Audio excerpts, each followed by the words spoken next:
what's up everyone? This is Jimi Mitchell, one of the lead guitar players from the band Mindlapse. And I just wanted to touch base with you guys and let you know what's going on. We are currently working on a new record. We've currently got some very brutal and melodic, epic death metal coming your way. Myself and other guitarist Michael Cook and also Karina have been hard at work putting together a new record. What I understand, this will be the first Mindlapse record in 6 years that's been worked on, so I'm very happy to be a part of this. This is going to be a lot of fun. I've always wanted to play in a death metal band, since I'm primarily known for playing power metal and neoclassical metal. I'm influenced by a lot of the greats in the death metal scene, particularly the band Death, Obituary, Early Entombed, Carcass, Gorefest. I mean, there's a bunch of them that are in my heavy metal DNA. So just to let you guys know, we're hoping to have everything ready by the end of the year so that we can simply have the record done and released to you by early spring. So there you have it. That's what is going on in the Mindlapse camp. I'm going to let Mike and Karina tell you more. See ya. Howdy, ladies and gents. This is Michael from Mindlapse. We are currently working on our new album. Writing process is fucking kicking ass. Coming up with some killer riffs. Songs will be dope when they're finished, for sure. You can definitely expect some brutal, melodic, I'll go as far as to say thrashiness, because of me. Just kick-ass metal album, I think Mindlapse has been, our song has been #1 on the UK charts for like the last 12 weeks, which is pretty dope. Also, we're going to have a new single coming out soon called Truth Untold. It's going to be badass, so keep your eyes and ears open for that one. Latest. Hi, it's Karina from Mindlapse. Hope you're doing good.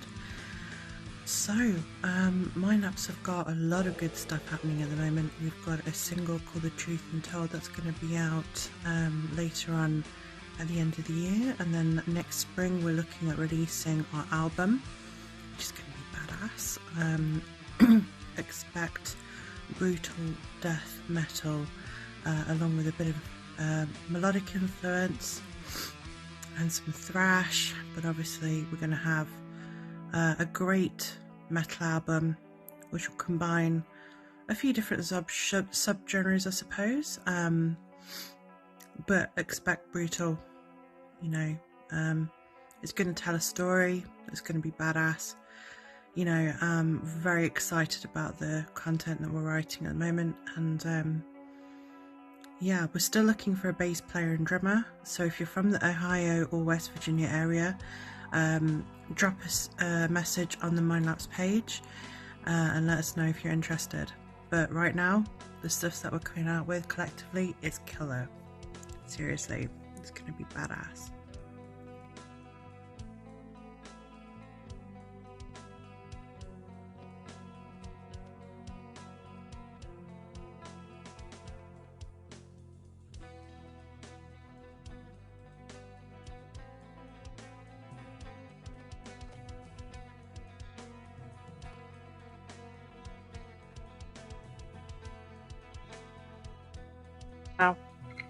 Oh, there you go.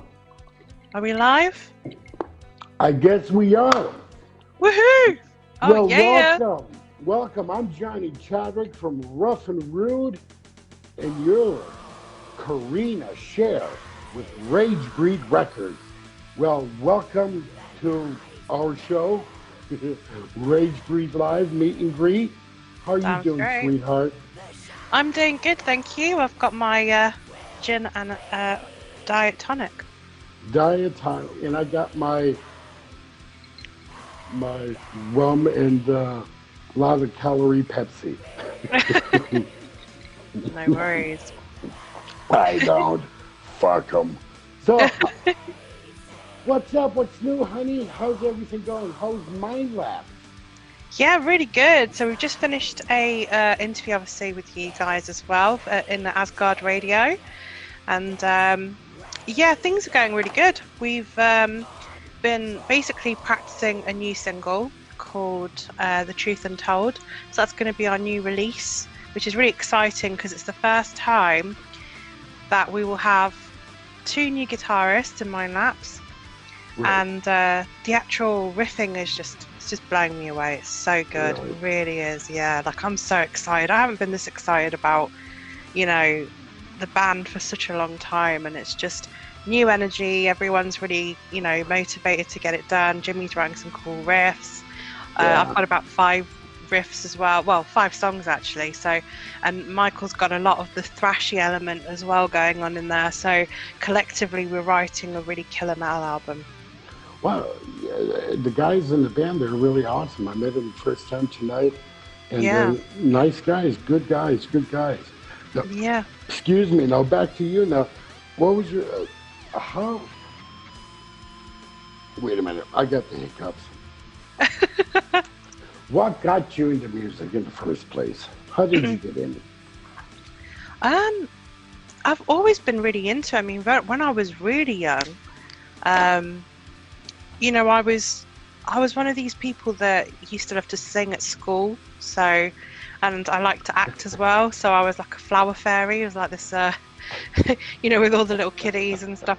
I don't know, I've just always been an entertainer. I've always been someone that loves to sing. The first thing I used to do when I came back from school, I used to sit on my swing and I would sing all these songs, and the neighbours used to come out and listen to me. And it was, I always remember that. And so I've always been a musical person. It's just when I got into the rock side of stuff was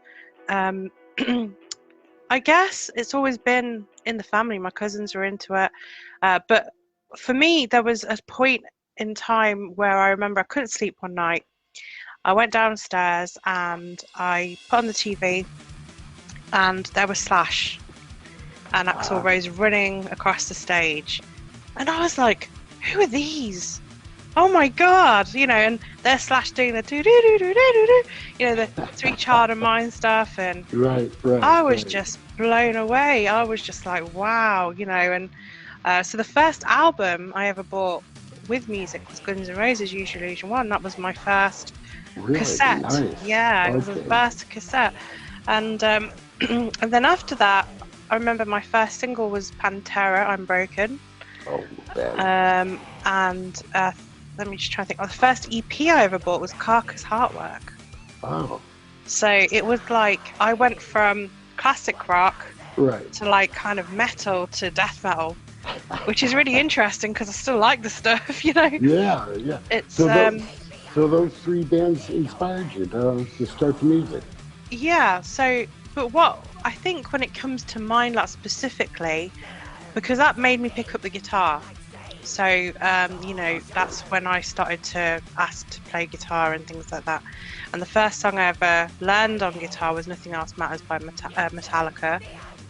And then when I was writing Mindlapse stuff, actually, what got me into wanting to write was actually Nick Holmes from Paradise Lost. Because, again, I couldn't sleep one night, nocturnal person, obviously. Put the TV on, Headbangers Ball was on, and Ember's Fire. I remember that feeling when I first saw Ember's Fire, and it was like all this hair moshing, and the music was so badass. It was so dark, but it was so metal, I was like, oh, who are these, And I looked up, because back then, it was all cassettes, and I think CDs were just coming out, if I remember right. And I bought the Icon album.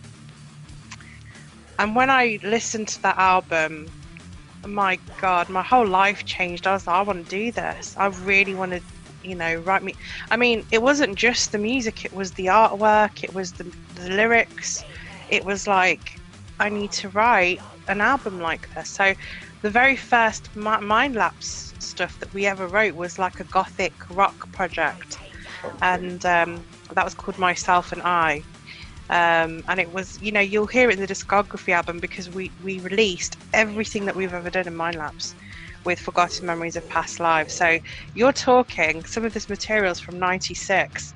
You can hear it in my voice because I've still got that top end la, la, la. you know, I'm very top end, whereas the years go by, my voice gets a bit more deeper as I grow into a woman, and but because I got signed so young, I think it was 16 years old, tell you now, music has just been my life. I got picked to do like solo projects at schools, and I remember my first solo at De Montfort Hall, and it was just, you know what I mean? It's just always been. I always remember when I was little and I used to have my hair brushed and I'd sing into it in the mirror, and I'd be doing all the poses, and I used to make it with dance routines. And I've always had this beautiful memory of me and my mum, and we used to dance around the dining room to ABBA, and okay. Yeah. Like sort of like on me. Yeah, like really like Blondie, bands like that. Yeah. And I was so young, we loved Madonna, we loved Blondie, Bananarama even, and so all that kind of stuff was like back then. And then the rock music came afterwards, because that is what hit a chord with me, guitar music. While people were listening to bands like Take That and stuff, and boy bands, I was listening to boy bands like Poison and Motley Crue, and I had pictures of Slash and Sebastian Bach on my wall, Awesome. So that was my, I guess my version of boy band. But the guitars were just so good, and that whole genre, all the genres of music growing up, Sabbath, Iron Maiden, Metallica, Slayer. Right. Yeah. Oh yeah. So great. Testament. Yeah, I can't go wrong with that. Yeah. Megadeth. Awesome. I'm just looking at Nick. Oh, hi Nick. How you doing? Nick used to come down to Ragebreed Club Night, so he's one of my friends. Oh, cool. Hey, dude. We're all good, Nick. thank you. Yeah. So what is your creative process like? Creatively, I would probably say, usually, for example, this Mindlapse project is a concept project. So when you read the Mindlapse bio, it's about, stories of past lives, forgotten memories of past lives. So it's about different spirits that have their own lives and they're telling their story. It's quite a sort of afterlife orientated type of idea, but it's also about a life story of someone, so it's kind of like, so what we did is, and also I'm going to make an announcement here, which we've not done yet, but Michael Cook is not only going to be the guitarist of Mindlapse, he's also going to be the guitarist of Lake of Dreams. Awesome. Yeah.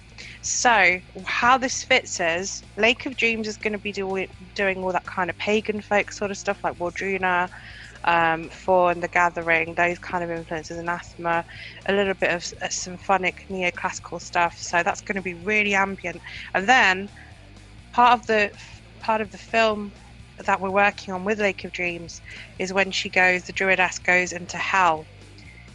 And as I mentioned to you before, she sees this tree and she thinks it's like all these roses and stuff. She goes close to it, and they're actually embryos of unborn children on the tree. That's hell. Heavy. It's really dark. As I said, it's not for the faint-hearted. So Mindlapse touches on all the hellish stories from the souls of hell. So what we do is, if you remember that, the EP we released before was called Souls for Sinners. So it was basically people who had sinned and, right, they passed on. So there's a lot of stories behind all of it. So for the next project, it's going to be aimed mainly towards the Lake of Dreams story, but the new album of Mindlapse is when she enters hell and all the, stories she has then. So each song will represent a different story. So we've got a Viking story in there, we've got a guy who's a murderer, we've got all these different songs that are going to represent, you know, a different scenario. So it's very different from what we've done, you know. So what? Okay, cool. That's awesome. That's psychedelic, in a way. Yeah. What message would you like to give your fans? What message would I like to give them? I think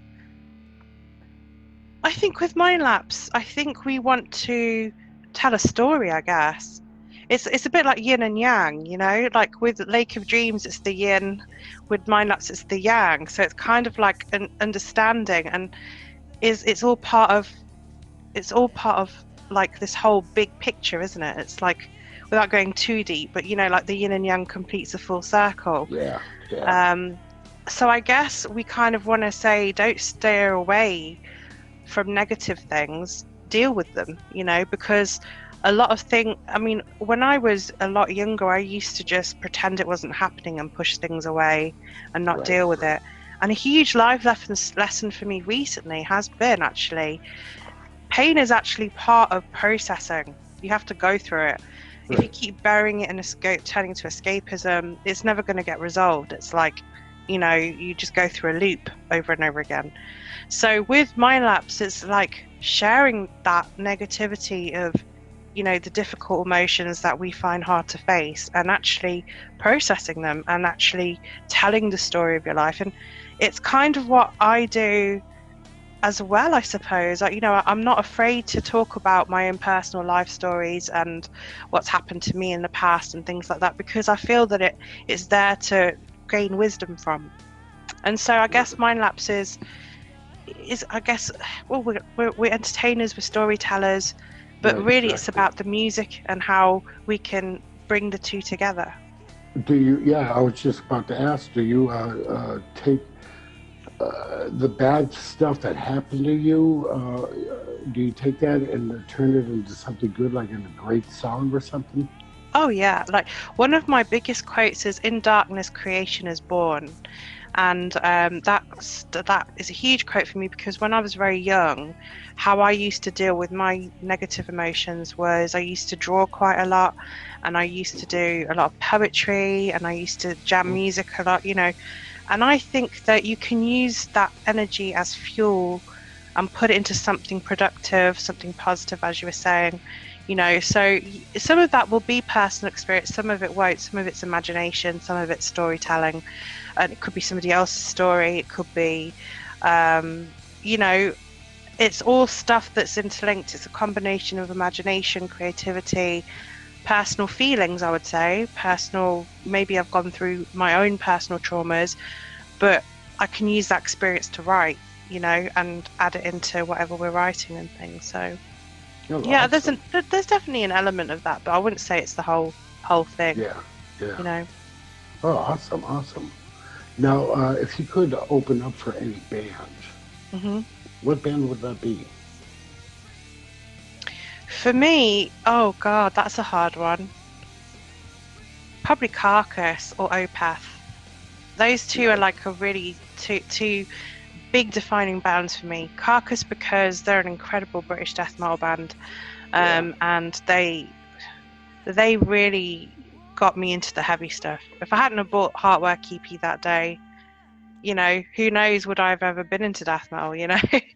And that, you know, just their stuff has just been incredible. Anything from, you know, God, symphonies. We want to look at Carcass and stuff, and I just look at the early stuff and you know what they're writing now. I mean, Necrotism, you got Heartwork EP, you know. Even their new stuff's good, you know. Even their new stuff's good. I mean, Opeth is a huge influence for me, purely because they had albums like Damnation, so that really inspired me to do Lake of Dreams. And then you've got then you've got their albums like Still Life, Deliverance, Blackwater Park, things like that. Even their early stuff, I mean, wow, you know, it's just incredible. You know, Bloodbath is another one as well, because Michael did that as well, and he had a song called Eaten. Bands like Decapitated. Oh God, there's loads. Suffocation, Obituary, Morbid Angel, Death. The list goes on. I'm just Morbid Angel kicks ass. Yeah, I definitely. remember watching them live. They were pretty badass. Badass. They Now, are. when you first came out with Mindlapse, you signed a deal and you toured, right? How long was the tour? So when we first started out, we did 2 short tours. There were only like 3 or 4 dates each. One of them was when we played this Camden Fest. We did Rock City. I think this was in 2001 actually. And I'm just trying to think. The other one was, I think, Rugeley as well. There was a centre in Rugeley somewhere. So we did 3 dates on that tour. The second tour was with Insomnium and Cancer. That was in 2005. We played Rock City and we played Sheffield Corporation, Bradford Rios and Camden Coco, which was an incredible venue to play. I'm so happy. I was just that was about an Napalm Death as well. Yeah. Really? Oh yeah, they're badass. God, I've been seeing them a long time. What was your favorite venue? Oh, that's tough because I would say the first time. I would say, oh God, that's hard. All of them were really good. I would say the Coco, purely because it's massive and it was the first time I'd played on a stage which had 3 or 4 balconies full of metalheads. I've never seen so many people. That was incredible. That was really, really incredible. But I think my favourite venue is Rock City because purely the good times we had there. We packed out Disco 2 and there were people standing on tables trying to look at us. And we offloaded so many CDs that day, and it was just awesome. They kept saying encore, encore, and we're like, we've run out of songs. What can we play? And we played "Love My Hate" again, and they still went wild in the pit. It was really funny. Cool. So that was badass, you know. Yeah, that sounds awesome. Yeah. Okay, let's make it easy. What was your least favorite venue to play? Least favorite? Ooh. I'm trying to think where we played where we weren't too bothered about. You know what? There hasn't been one because I've really liked the places we've played. Well, cool. You know, like even the Shed. Like the Shed, the Charlotte. We loved playing there. Right. Right. Well, there's an answer. Yeah, there isn't really an answer for that one because it's like they were all great. I mean, probably the smallest gig we ever played was the Royal Mail pub. But still, but they're mostly the funnest gigs. Yeah, this is what I was going to say. It was a pub and it was like a really small stage. But you're talking, because I'm a very old Leicester alternative. You know, I've been in the scene for a very long time, and you know, I grew up in the days of George's and the Spread Eagle and the Royal Mail and all these kind of venues that, you know, I don't think they're around anymore. I mean, there was the Red Room, which we played a great gig at. I remember that because we only charged £1 on the door, and we actually packed it out. Awesome. What's your favorite song from Mindlapse? What is your personal favorite song? Favorite song? Probably Haunted. No, Haunted kicks ass. Yeah. Haunted is really cool. I love Haunted. I also really like Visions from the Souls for Sinners EP. Right. Because that has so much dynamic. And it was one of the songs that was picked on for Total Rock. We got a lot from that song, you know. But I love playing Love My Hate live. It's not a difficult song. It's a bog standard riffy song, you know. It's one of those you know, but you can proper headbang to it, and it's one of these that you can really feel the power and the energy in that song. A lot of my friends love that live. You know, we always used to get an encore for that song. It was just it reminds me of, you know, Pantera had those chunky riffs, didn't they, when they used to play live, and there were certain riffs like I'm broken, or there was like certain riffs that they weren't too complicated, but they gave you that headbanging sort of feel, and Love My Hate was like that. It's a great live song, but in all honesty, because my music tastes went heavier, I would say The Prophecy, Haunted are my favourite songs live. They're just so badass. They're so good to just, because it's just pure death metal, and it's just I love that, Haunted is cool. Haunted is really cool. I like that a lot. Yeah, I even learned how to play it. See how you are. So what's in store for Mindlapse now? So, you guys going to get ready to go in the studio, or? So for now, we're writing the album. So we're just getting to grips to actually write the songs for the album. So we've been writing. We're working on our first single. We've got that pretty much down. We just need Michael to put his tracks over the top, and then I've got to put my vocals, and then that one just needs mixing down. We should be releasing it by the end of the year. The new album, we're hoping to get the whole album done in the next few months. It just depends on how we can quickly get the mixes down. Right.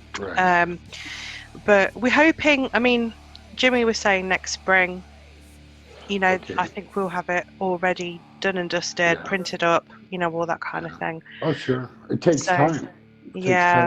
And we want to be sure that what we're going to bring out is going to be of quality, even if it takes a bit longer than usual. So, but for us, it's about, because it's not the same as having a band locally. We're doing it, long distance. So it's more like sometimes Jimmy will come up with an idea, he goes, meh. He goes, and then he'll be like, actually, scrap that idea. I'm going to do this instead. And sometimes he'll send something to me, and I'll be like, why don't we do it like this, like double time this bit? And he's just like, yeah, actually, I was thinking that at the time. I'm so glad you said that. So then he'll go back, rework it, come back, and that's how we communicate through the writing process. It's really kind of cool because Well, the guys, the guitars, your guys are in the States, right? And you're they are, yeah. Ohio and West Virginia. Okay. Yeah. Both of them. Are they both? So West Virginia is Jimmy, and Ohio is Michael. Oh, okay. Yeah, so that's cool. Well, it takes time to collaborate and figure stuff out, sure. Yeah. Especially long distance across the pond. Oh, yeah. So what's the name of the album when it comes out? Do you guys already know, or? We're going to have a think about that one, because we came up with a couple of ideas, but I want to make sure that it fits into what the Lake of Dreams film is about as well. Right. So there are some ideas we've got thrown around, cool. but I think I want to really think about that, because I'm a very symbolic person. You know what I'm like? Right. I like my symbology and stuff. So the album and the artwork has to be on point, has to reference everything that we're doing. So right. Yeah. Well, Lake of Dreams, you said the film. Yes. Tell me about that. So Lake of Dreams is my ambient project. So Jimmy and Michael are joining that as well. And because we have this melodic side where we write a lot of, I guess, really sort of, Jimmy's more neoclassical, I'm more kind of like Anathema, Opeth Damnation, The Gathering, that kind of stuff, Lacuna Coil, Typo, all that kind of stuff.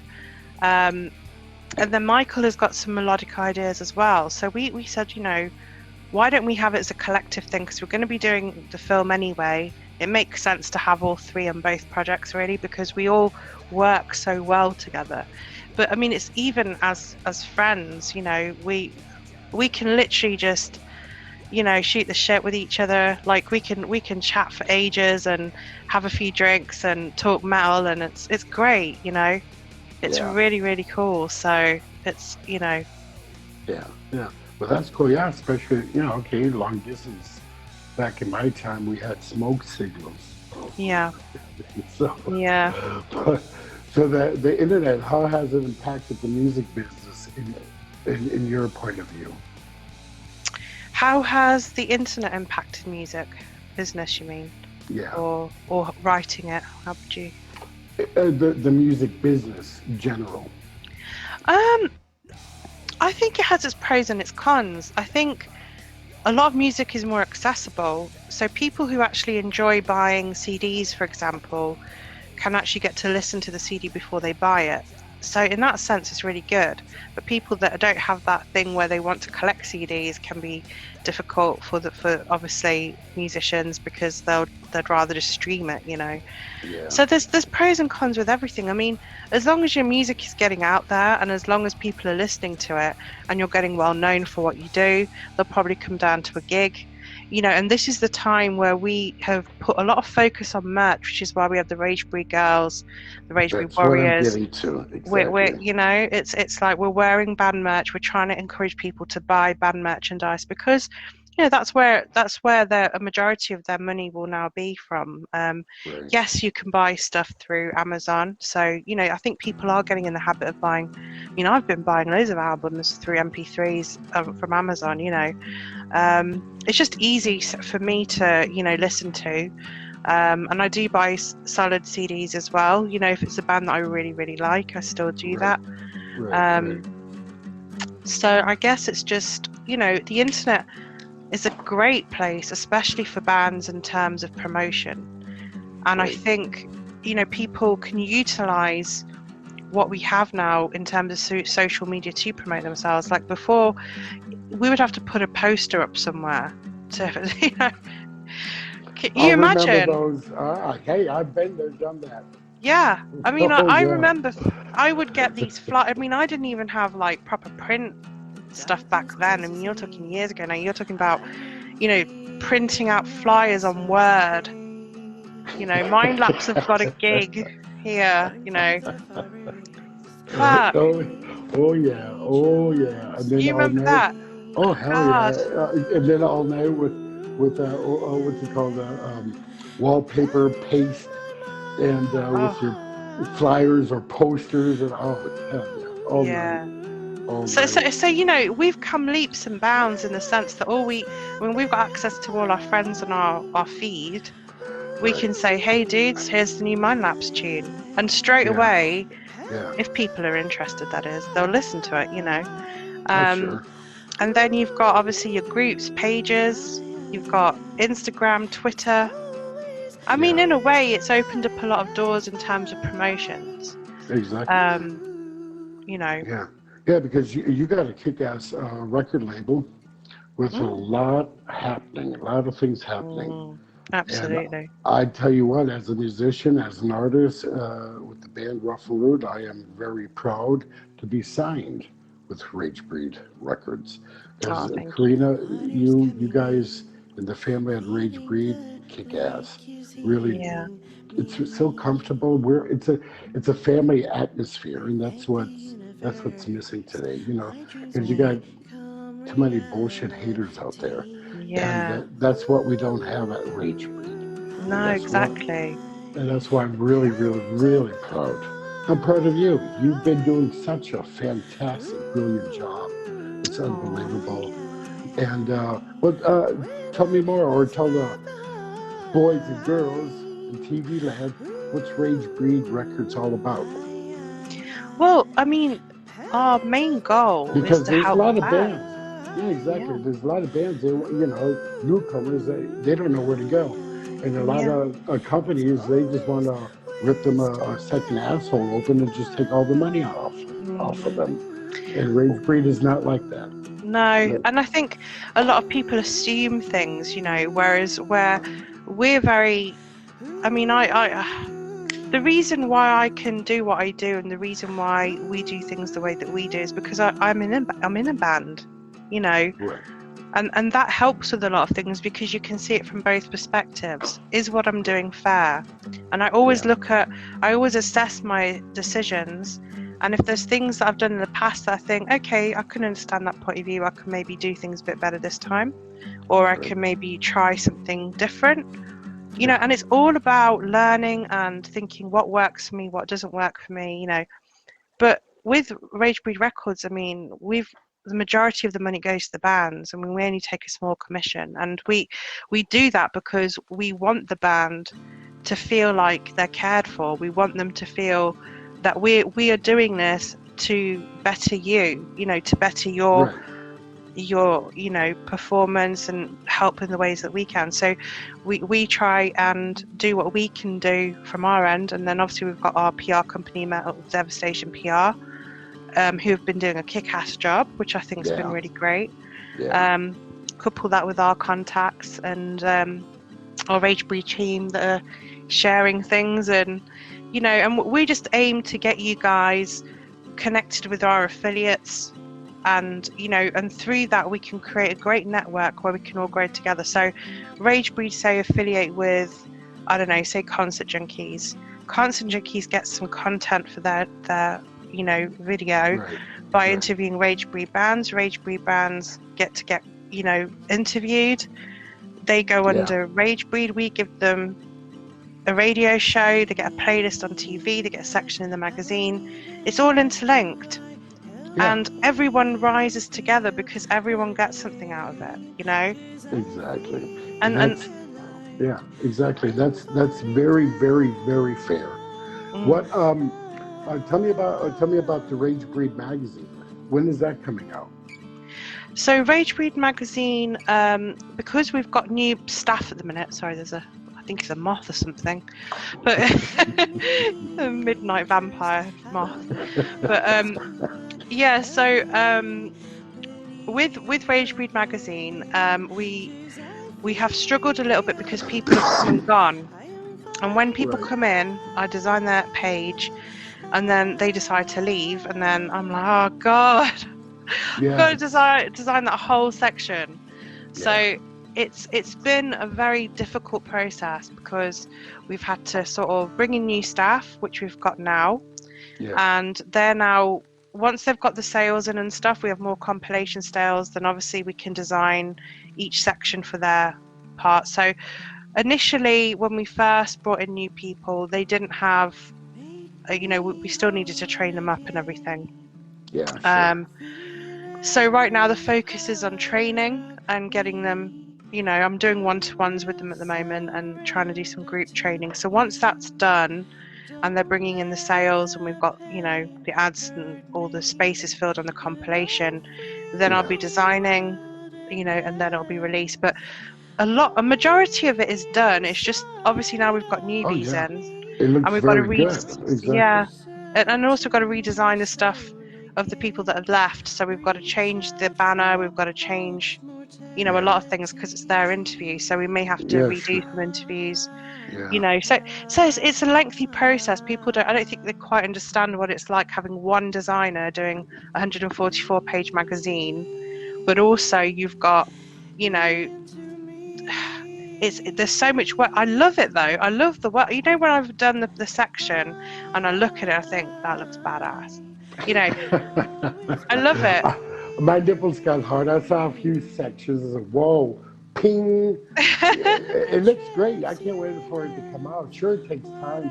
And that's what a lot of people, what they don't realize, how much time it takes.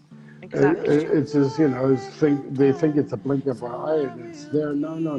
That's bullshit. Yeah. So upcoming artists on Ragebreed Records. Up and coming artists. Yeah. So who's obviously, coming out? So we've got, so on our roster currently, there's obviously your band, Rough and Rude, and we're releasing obviously your stuff on Saturday. So we've got Teacher's Pet out. So the video is going to be out, which is amazing, and I love it. By the way, you guys haven't seen it yet, but I've seen it.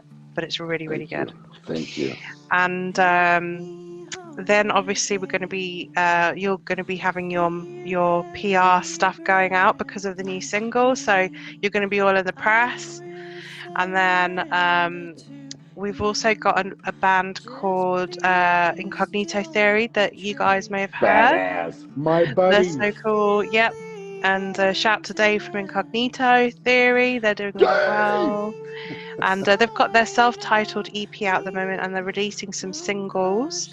And they just released Smoking Gun, which is really, really good.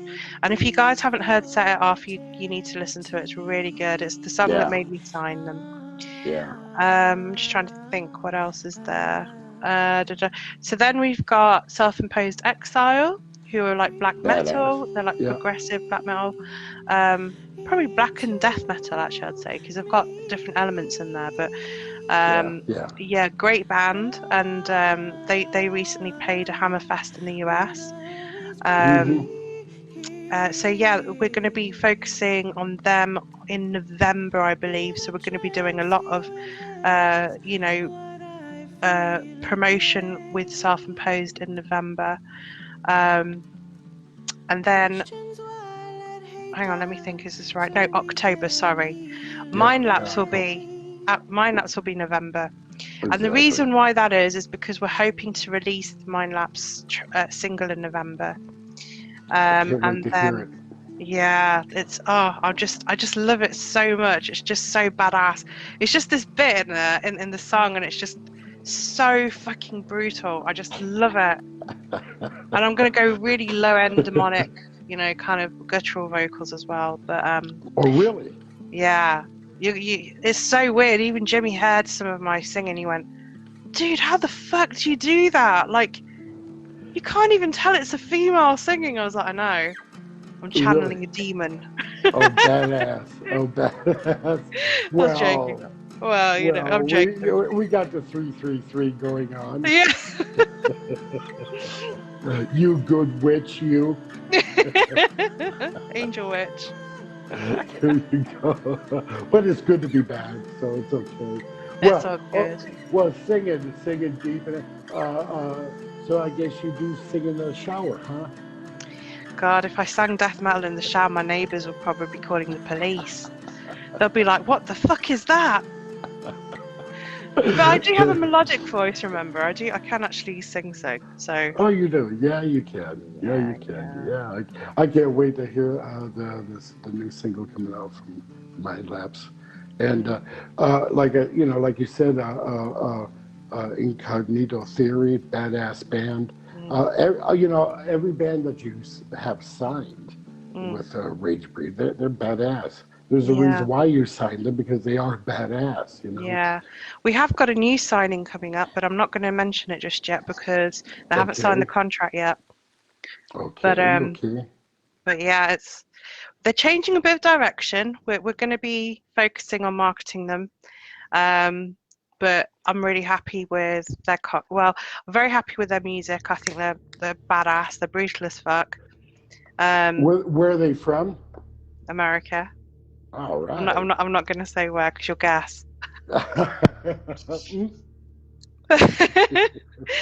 because I need to do that as an announcement. But I've been chatting with them today, and they understand my direction, and they're listening to my input, which is really good. Which is fantastic. They're really, we've got a group chat going. I'm going to be sending them their contract tomorrow, so we might have an announcement soon, which is really cool. Is that Mike Moore? Hi, Mike. Thank you so much. That's very sweet of you. Really, what did he write? He put, "Karina, show you're awesome." Oh, that's nice. Thanks, Mike. Cheers. Tune in on Saturday. So you have radio shows. Tell me more about the radio shows at Ragebreed Radio. So at the minute, we've got quite a few shows. I mean, what I'm having to do at the minute is I'm going through a bit of a reorganization, because as we're getting more people on board as Ragebreed media account managers, we're probably going to be doing 2 shows a day eventually. At the minute, it's just 1 show a day, but we are going to be doing 2. Because we've got Headbangers, we've got Into the Pit, we've got Riff Raff, Classic Corner, we've got our in-house stuff, but then we've got our affiliate stuff as well. So, so that's why everyone recently has been assigned a page. So they're going to be working on interviews. Alani is already working on Society X. She's the new Ragebreed girl, and the new media account manager for Society X, which is incredible, because I was dealing with most of the sections, so it's so nice now to have somebody, give it to somebody who can make it their own. She's already getting interviews for her radio show and her TV side of things, so Awesome. I'm really looking forward to that. So we've just done Riff Raff as well, so that will be Lily from Australia. Mm-hmm. And okay, really? Awesome. Yeah, so she's been assigned to that page, and then Sean Gibson has been assigned to Gravity Chamber. So there's so much happening. See, and the thing is, with each person who deals with each page with Ragebreed, they will have their own radio show, TV show, and section in the magazine. So because they're new, obviously we've got to train them up. We've got to get the content in there, and then we'll release. So I don't think it's going to be this month, and it's probably looking towards October, November time. Yeah, no, that's why, I have a lot of respect for Ragebreed and everything what you're doing, because it's not a half-assed job. No, it's a serious business. It's a serious company. Mm-hmm. And like I said, utmost very proud to be signed with Ragebreed, because what you're doing, Karina, is marvelous. Very, very marvelous. Thank you. Sure. But but also on the dark side, I bet you guys you have or Ragebreed, you and Ragebreed, you have a lot of haters. Yeah. Oh God. Yes. Pages and groups set up about me. Really? Yeah. But it's one of them things. I mean, when I think what it was is I wasn't prepared for the level of. Because obviously when you do something like this, you're in the public eye, you're a public figure. Right. But I wasn't prepared for seeing how cruel people could actually be. And I think that was a shock in itself, because it was... Yeah. I know what you mean. It's jealousy. Yeah. And jealousy is ugly, and people turn ugly because they are very jealous, and they start to be haters. But, that's one thing I never understood. If somebody... Like the band from Ragebreed, for example, Incognito Theory. We're doing basically almost the same type of genres of rock, heavy rock, sleaze rock, but there's no fight there. I'm happy for them. They released it's a new song, and us, Rough and Rude, we're fucking happy, and that's what's missing nowadays. Hell yeah. People, they're not happy to see anybody grow, because of the jealousy, and that's, they need to put that aside. Pull your head out of your ass, because the view from up there is not very good. No. Real life is nice. The reality is, this is the way I see it. It's like, I've always been the sort of person that loves to see people shining. I love it when someone says, this happened to me, fantastic. My natural reaction is, I'm so happy for you. Right. And I don't understand people who would look at someone else and think, I'm going to try and put that person down because they're succeeding or whatever. Yeah. But this is classic hater mentality. And I actually went on a course with some people who were public figures, and they were actually saying that, you have to be ready for the level of haterism that you will get on social media, because if you're, and especially me being such an empathic person, I'm a very confident empathic person, but that energy can really affect you, so I have to take breathing space away from it and come back, and it's one of these things where you have to sort of almost look at things objectively. Is the hater saying something to help you? Is it constructive criticism, or is it something that they're doing with malicious intent? Because there's two different things. Right. Feedback, for me, constructive feedback is someone saying to you with good intention for you to grow and saying, have you considered doing it this way? There's no bitching, there's no nasty abuse or anything. A hater is someone that wants to humiliate you, put you down, ridicule you. It's abusive, So, but I'm the kind of person that will just cut those kinds of people off. I don't have time for anymore. Like, I'm too busy. Yeah, no, it's exactly. it's No, it's that's my motto. yeah, That's exactly lose the nugget. But you know yeah, what, Karina, you are, like I said, you're very marvelous. And doing what you're doing for the bands is, the spirit is high. mm, And it's sad, but it's true about the haters. But mm, you know what? You have good people in Ragebreed, the family mm. of Ragebreed. We all have your I know, backup. I know. I'm very, very grateful for everyone. There's not a day that I go by where I don't think, thank you so much for my team, and especially your strong support. It really means a lot to me. Yeah. And Well, because you're worth it. Look oh, at you. Just, flip your nose up. There you go. Go fuck yourself. Good English. Go fuck yourself. And the horse you rode in. No, but it's sad. I know I've been in this business very, very, very long time. And also my TV show and bands. And back in the 80s, it was always, and I never understood that because, in the States, I remember playing bands in the States and hey, dude, your show was awesome. Yeah, and then we're going to perform right after them or before them. You know what I mean? But there wasn't, they're all over. But we're stronger, Yeah, of course. And I don't really think about it really that often anymore. I used to be really sort of, I was always fighting. I was always trying to put my point across. But now I've kind of stopped fighting with them, cut them off, removed them from my place.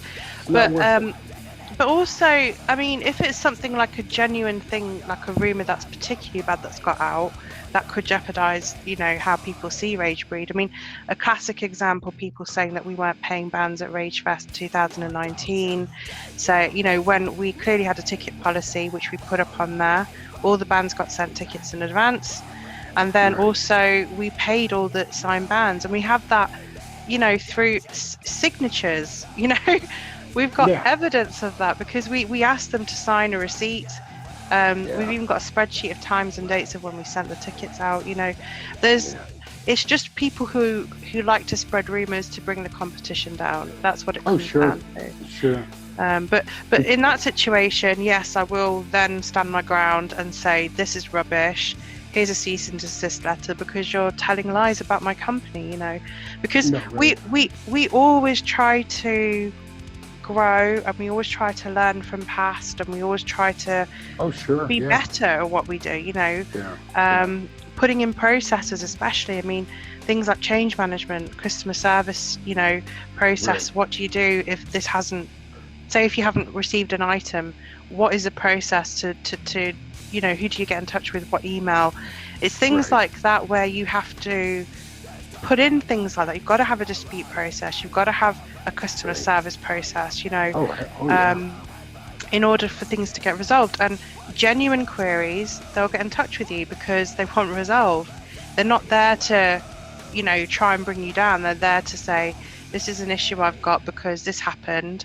Can you resolve it? But what I don't understand is bitching, putting up pages just to attack me personally or physically. Well, they're not, number one, they're not only attacking you, they're attacking us bands that are signed with you. Yeah. And that's what kind of pisses me off.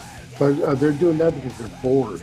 They're bored with themselves, they're bored in life, they have nothing else to do. Instead of staying home, spanking the monkeys, slapping their salami, choking the chicken, or if it's a girl, spanking her beaver. You know what I mean? And I can imagine most of the guys that shit. They're 40 years old and still living with mommy. You know what I mean? Guys, get a grip. People in general, get a grip. You know what I mean? Yeah. And that's, it's sad, but it's true. But like I said, Karina, you have 100% our backup. and we know who you are, and that's the most important thing. And the people out there, they don't, the haters, let's say the haters, they don't even want to give that chance No. to get to know who you are, because they But you hate know what? themselves. The thing is, though, I don't need approval from them. I No, think exactly. I think what it is before I used to wish that I had approval from the wrong people, but actually, if they're displaying a character trait that I think is toxic, like being abusive, like, because I'm the kind of person, if I have a problem with someone, I just tell them. I just go to the inbox and go, dude, I'm not happy about this. Yeah. And that's it, and we sort it out. I don't, it's I don't get it.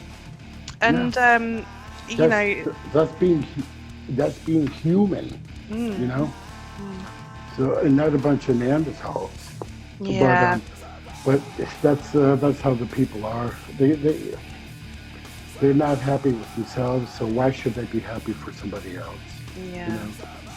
But this is why Ragebreed Against Bullying is so good, because it's like you realise that actually it doesn't just happen to myself, it happens to so many people. Exactly. And it's interesting because since we started that up, having that level of support from famous artists, different people that are against racism, domestic abuse, violence, rape, emotional abuse, all that kind of stuff, it's okay, yes, it is looking at the dark side, it is, exposing the bad things that are happening, but at the same time, it's only through doing that we can bring change about.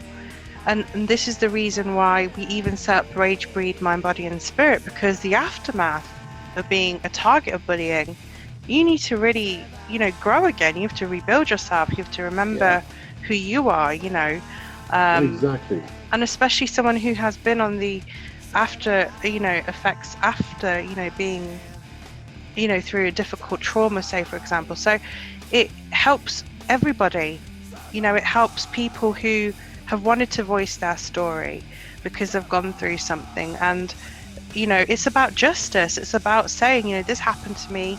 How can we change as a society? How can we get better at supporting one another, creating more of a family unit globally? Because essentially, we're all part of this universe. We all, hurt the same, bleed the same. We're all going to go into a grave one day.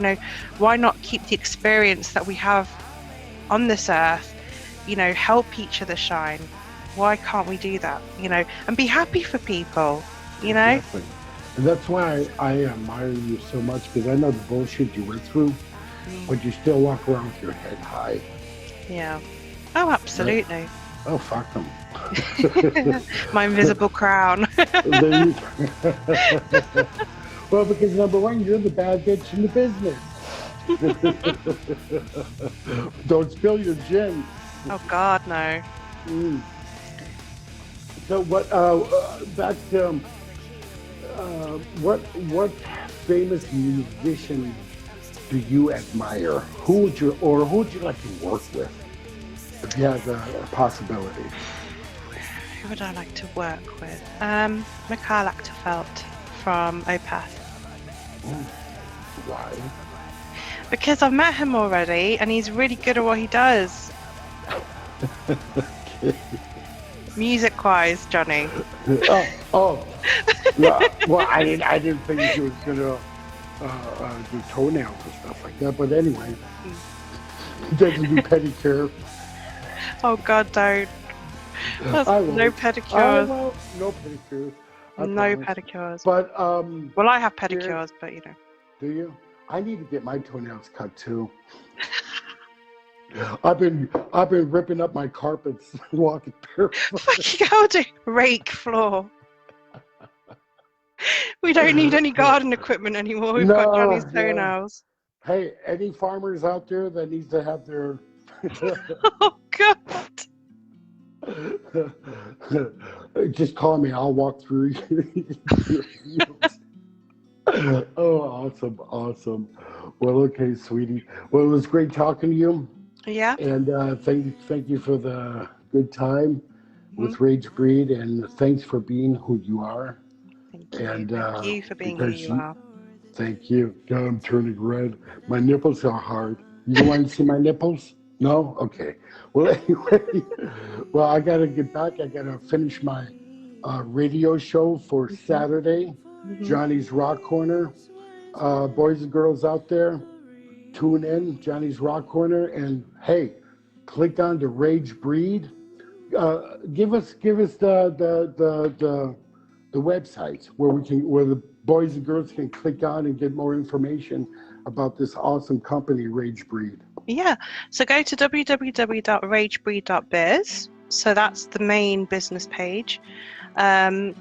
You can also go to www.ragebreed.bigcartel.com. So that's where you can see the store. We've also got a Teespring, so you can check on the store Teespring for Ragebreed as well. We've got loads of stuff on there, loads of stuff. So if you want to check that out, and if you want to sign as a member, you can go to www.ragebreed.com, and you will get newsletters come through now and again. You know, with updates and things. We probably send them out about quarterly because we don't want to overload people. Awesome. And newcomer bands, send your songs where to? So if they want to try, it depends on what they want. So if they want to be in the magazine, so we currently got a £50 compilation deal at the moment.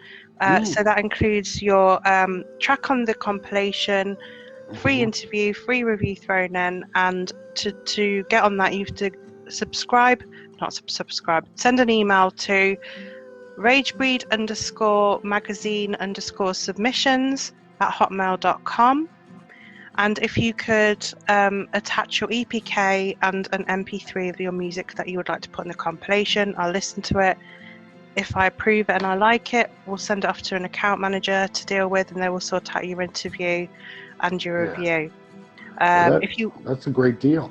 That's a good deal. There's also lots of ads and things and promotional packages which you can see at www.ragebreed.biz. Radio station wise, if you want to be on Ragebreed Radio, go to send your email, your MP3 to I'm getting mixed up now. Send it to Ragebreed_radio_submissions@hotmail.com. Same with TV interviews. If you want a meet and greets interview with ourselves, you can also send in an interview request to ragebreed_TV_submissions@hotmail.com. And lastly, if you want to be signed with Ragebreed Records, we may look at signing another band in the new year. I'm already going to be signing another one, so probably the fifth one will be, well, the sixth one will be next year, I think, 6th, 7th. So you send your information to ragebreed_records_submissions@hotmail.com, and someone will be in touch. But please give me some time, because I'm not joking, the amount of PR companies, labels and bands are messaging me at the minute. You're talking, just my inbox alone has gone up to around 40 to 50,000, if probably more now. There's so many, and I just want to also say I do apologize to some of you that, you know, because some of you are sending it to my bookings email, my personal email, and some of the other emails. So I will get back to you eventually. It might take me a couple of months to sift through all that, but I'll do my best. But thank you so much for people that want to work with us, because it's incredible. It's I mean, we're now working with Nuclear Blast. We've been putting bands in from AFM Records, Earache. We've already done a bit of Century Media. We've got Season of Mist Records, Ragebreed Records, obviously. So many different PR companies. So I'm just blown away, because not only have we got unsigned bands, we've got these incredible labels that we're working with, incredible promoters that we're affiliated with, like Metal in the Mountains, Bloodstock Festival, you know, and it's very humbling, because it's, you know, we put so much time and our own spirit into what we do, and we're doing this all for the community, for the metal community. So it's wonderful to get that kind of response and respect.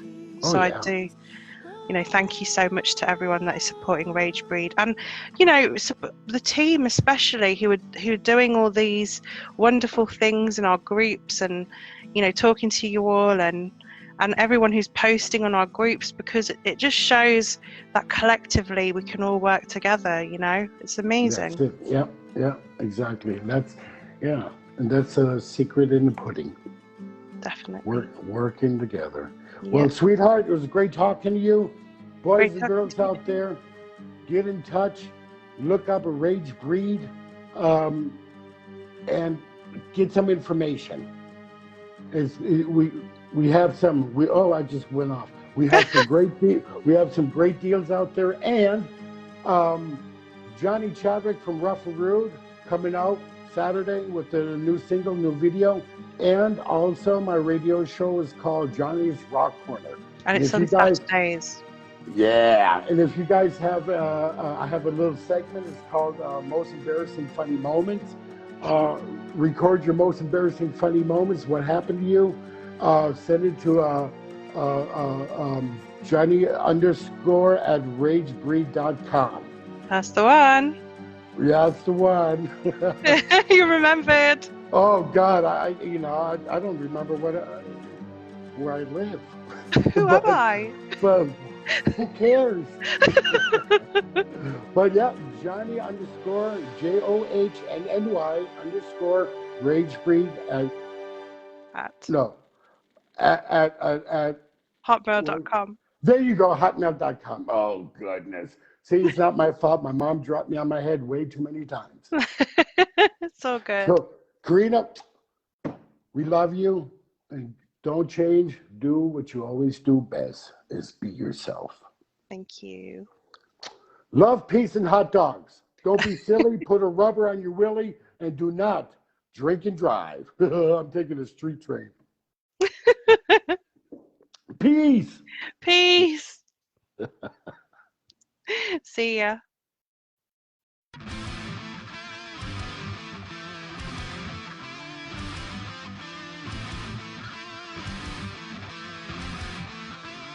Hi, I am Karina. Karina is the vocalist of Mindlapse.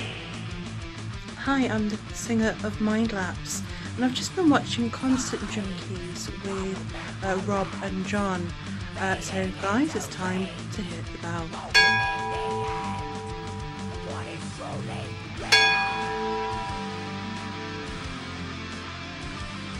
Mindlapse used to be signed to Holier Than Thou Records. They are now with Ragebreed Records.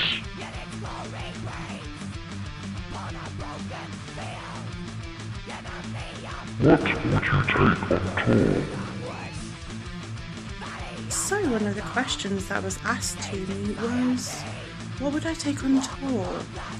Well, when we did the Into the Earth UK tour in 2005 with Insomnium, there were some pretty strange things we took on tour.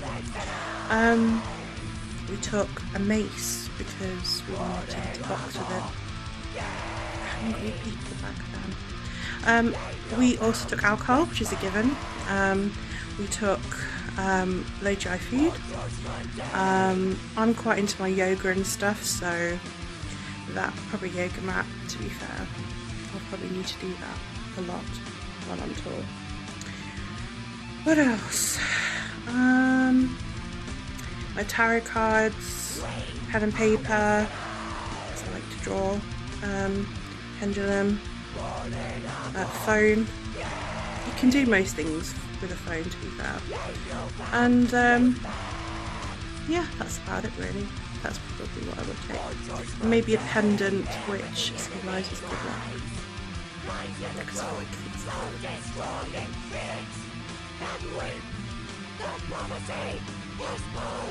Michael Cook is the guitarist of Mindlapse.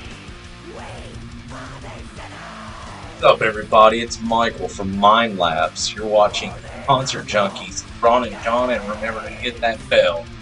If you don't, I'll come looking for you. We have a sandwich or something.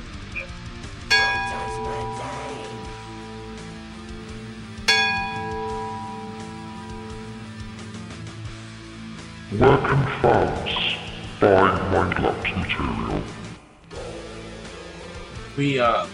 We also have music on Amazon and iTunes, which you can purchase there.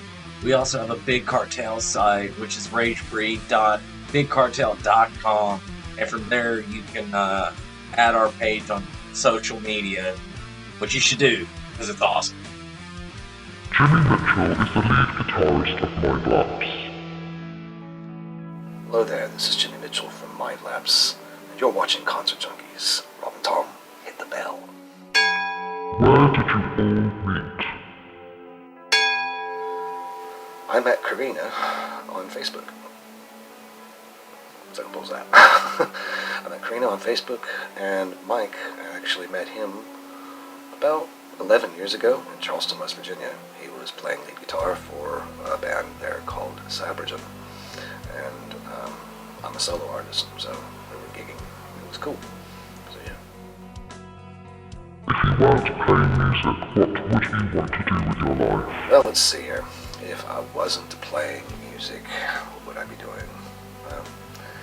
If I wasn't playing music, I would most likely be a cook in my own restaurant. That is what I would do, because I cook a lot, and it's the one thing I know I'm good at that I could make some money at. But yeah, if I wasn't playing heavy metal, I would be a heavy metal chef. What bands would you like to perform with, and what venues would you like to perform in? Alright, so wondering what bands I would like to perform with? That's a good question. Well, the death metal genre, Obituary would be really cool.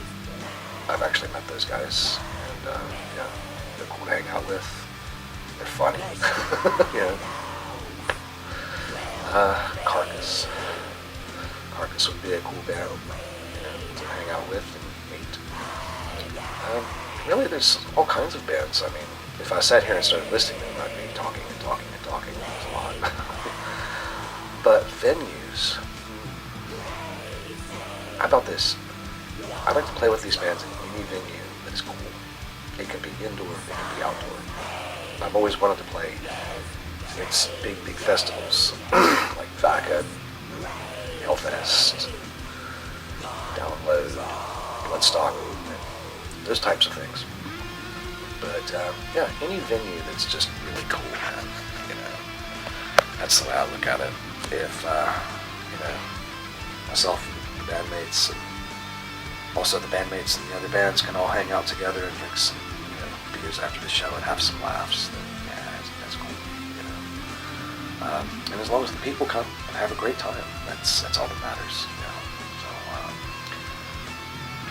can't really think of any one particular venue I just like playing. There you go. What is the plan for Mindlapse going forward?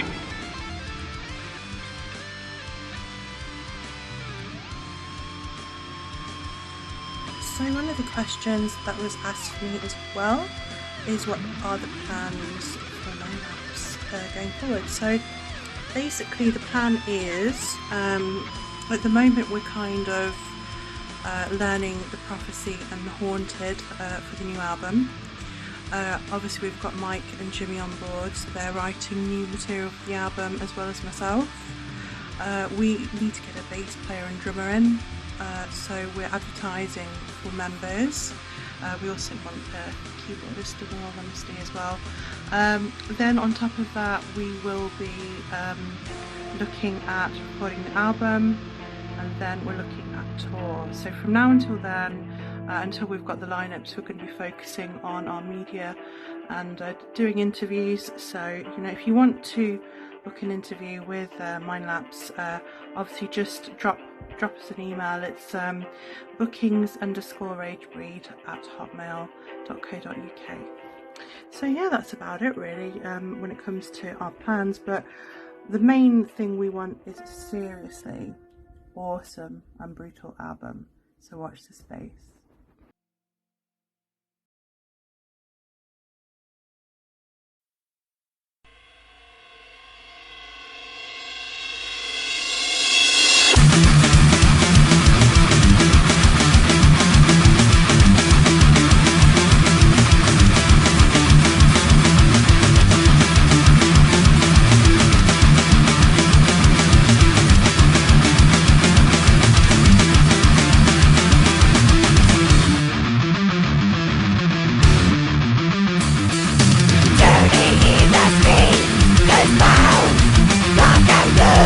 like Bruce Radius, the winner having won.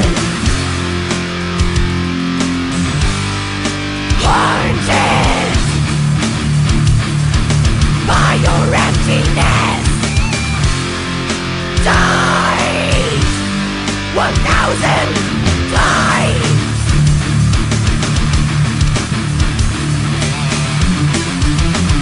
Gaze beyond the open door.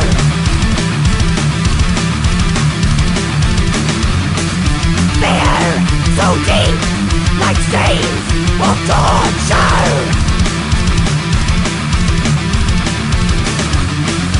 Guided into the unknown.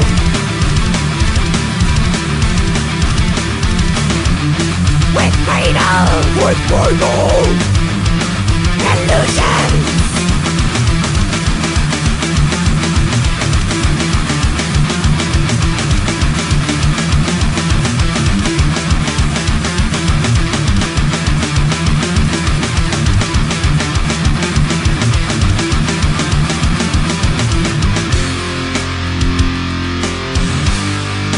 Haunted by your emptiness, die 1,000 times.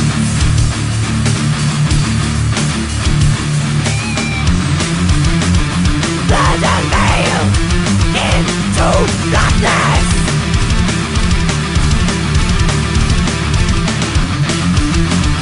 Seeping from your mouth.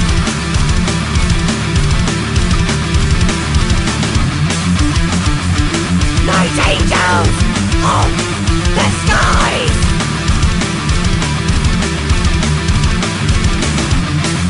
Creature.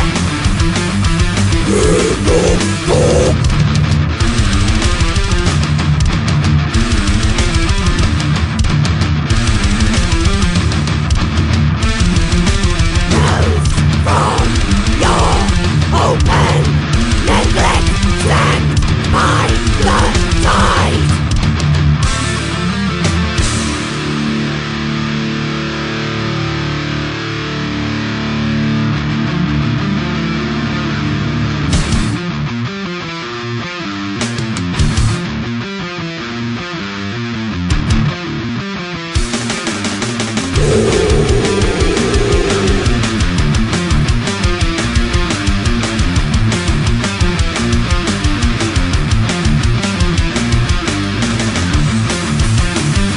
Suffering with no man's land. The chains I carry on my soul. Purity in your sins. Divine forgiveness. Venomous. So free her. Mind psychology from this day.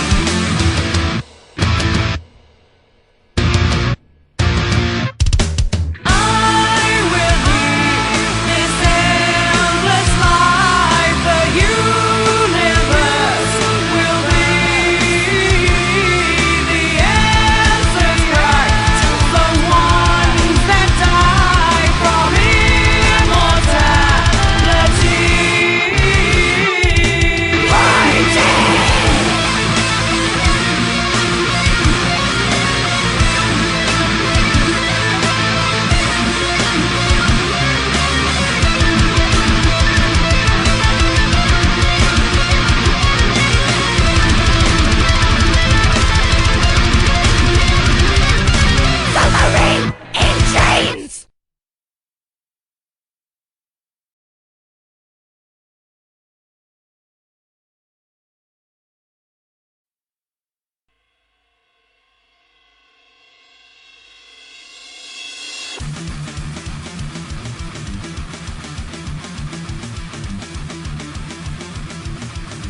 Ragebreed Records presents Mindlapse.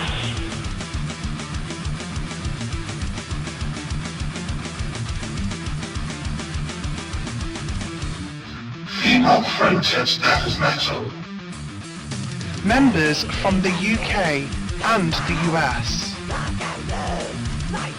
New lineup featuring Karina Scher, founding member of Mindlapse. Karina started the band in 1996. She was signed by Holier Than Thou Records, however now has released all Mindlapse material via her label Ragebreed Records. Jimi Mitchell, lead guitarist. Jimi Mitchell has joined the band Mindlapse recently and has decided to be the main guitarist of Mindlapse and will be co-writing with the rest of the members in the band. Michael Cook, second guitarist. Michael Cook is the most recent member recruited for Mindlapse for the up-and-coming metal album. He is going to be playing guitars for the band and co-writing. Bass player, drummer, and keyboardist wanted for Mindlapse to record the next studio album through Ragebreed Records. If you are interested, get in touch with the band through the Mindlapse Facebook page. Mindlapse was voted one of the best UK female-fronted metal bands by MRC. Mindlapse have been around since 1996. They have experimented with different subgenres within metal. The next studio album will be melodic death metal. They have a single out called Haunted, which has 2 tracks on it. One is called Haunted, the second track is called The Prophecy. These tracks are available to be heard on Spotify and available to buy from most downloadable sites. Expect brutal for the new album. Mindlapse have had a 4K review in Kerrang! Magazine. They have been interviewed in Metal Hammer magazine. They have also been in the top 10 charts for both Takeover Radio and BBC Radio Leicester. They have also been printed in the top 10 for NME magazine. On top of this, the band have been on tour with the likes of Cancer and Insomnium, Cruel Humanity and Gutworm in 2005. They shared a tour bus with Insomnium. The band also have played with bands such as Napalm Death, Skindred, In Me, Vacant Stare, Rachel Stamp and King Prawn. The band have also played Rock and Blues Festival and a variety of different Ragebreed festivals also. They have played many all-dayers in London and also have played venues such as Rock City, Bradford Rios, Sheffield Corporation and the legendary Coco in Camden in London. The band have also been interviewed by the legendary Malcolm Doane from Total Rock Radio. Karina has also had interviews with Misery Point Radio. Also, UG Media, Metal to the Ashes, Fistful of Metal, and many more radio stations. The band are going to be plugged internationally and have been having a lot of positive response from different radio stations. The band is expected to go on tour once COVID is over and will be releasing a studio album later on this year.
can feel the enemy of time, burden of wish, valley of the dark, ancient society, walk among that night, eternal mercy.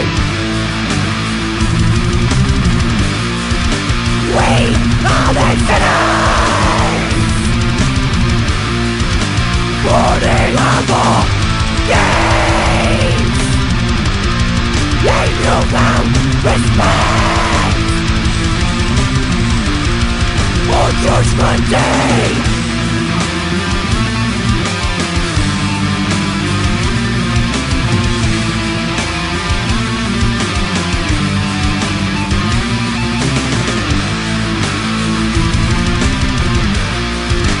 We are the sinners,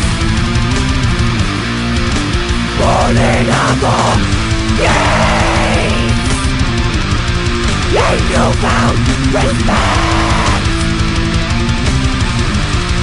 for Judgment Day. Every the enemy's lies, lies in the truth, so destroying fix and reap the prophecy was born.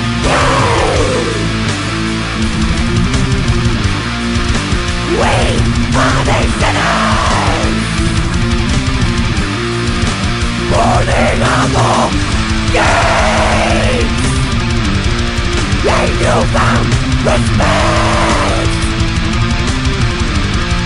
on Judgment Day.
The shadows will flee to freedom again.